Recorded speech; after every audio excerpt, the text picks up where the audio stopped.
From the Fifth Quarter Studios in Madison, Wisconsin, you're listening to Coach Unplugged. Here are your hosts, Steve Collins and Drew Slempkes. Today's episode of Coach Unplugged, episode 3, is brought to you by the great people over at CoachMarket.net. I can't tell you all the great things, but go check them out. They support us. They allow us to bring Coach Unplugged to you, so go check them out. Coach Unplugged, episode... A lot. 7? I don't know. 26, 42. I'm going to pick because the last one you picked didn't really work well for me. Okay. Sorry you don't have as informative opinions as I do. I don't know if it was the aliens or the... Something wrong with aliens. Ooh, I like this one. How do you defend the pick and roll? Okay, so I'm going to let you go first on this one. I would defend it multiple ways. And, I mean, do you want me to list the ways you I would go through the ways Okay. that you would defend it because I like defending it. Yeah, you like one to, of two. You like to blitz it, or what I call blitzing it, and I didn't come up with that. I like blitzing it or switching it. Yep. That's kind of my... Yeah.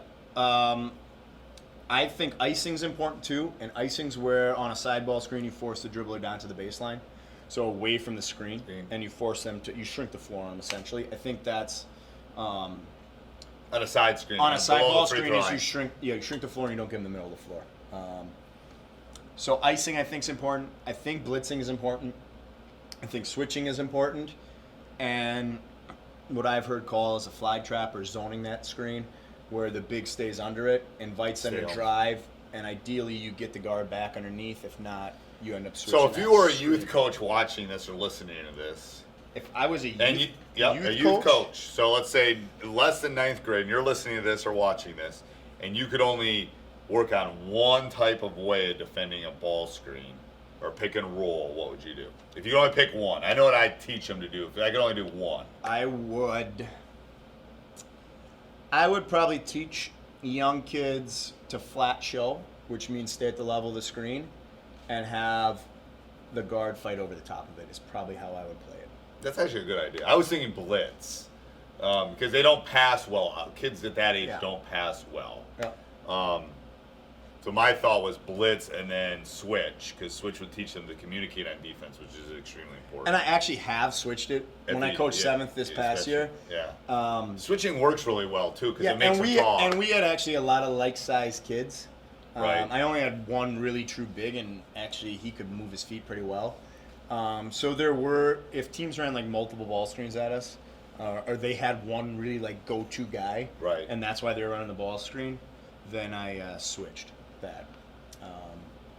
So yeah, I think switching's beneficial too. I tend to like young kids that have to try to work on playing things in a fundamental manner.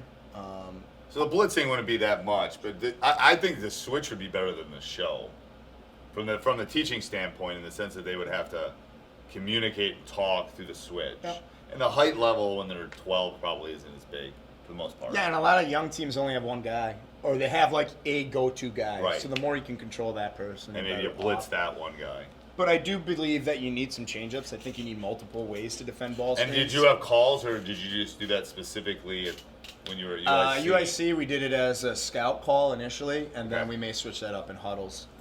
But you had a common lingo for what each one was. So you're playing team X. Here's how we're going to handle team X. Yeah, and we're really, blitz them. We're switch them. What you're looking at is the ball handler and what they're capable of doing. So if that guy isn't going to turn the corner and shoot a 3 on you, right, it's almost better to stay under it and just get through the screen that way. But at the higher level, I mean, kids are learning how to shoot behind ball screens. Right. You have to, and that puts pressure on the whole defense. So, and the ball screen's not going anywhere. The ball screen is essentially the number one go-to offensive. And when you show or you come out or you switch, do you make them stay? Because we won a state title because someone showed and then they didn't actually get out. Brendan hit a couple shots. So you're saying if they're...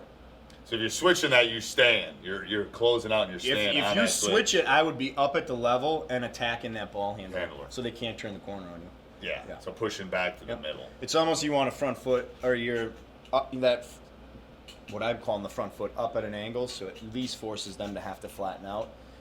Ideally, they go the opposite direction on that. But yeah, I think it's important to practice multiple, and I think it's important to identify what you have for your team, what they're best at.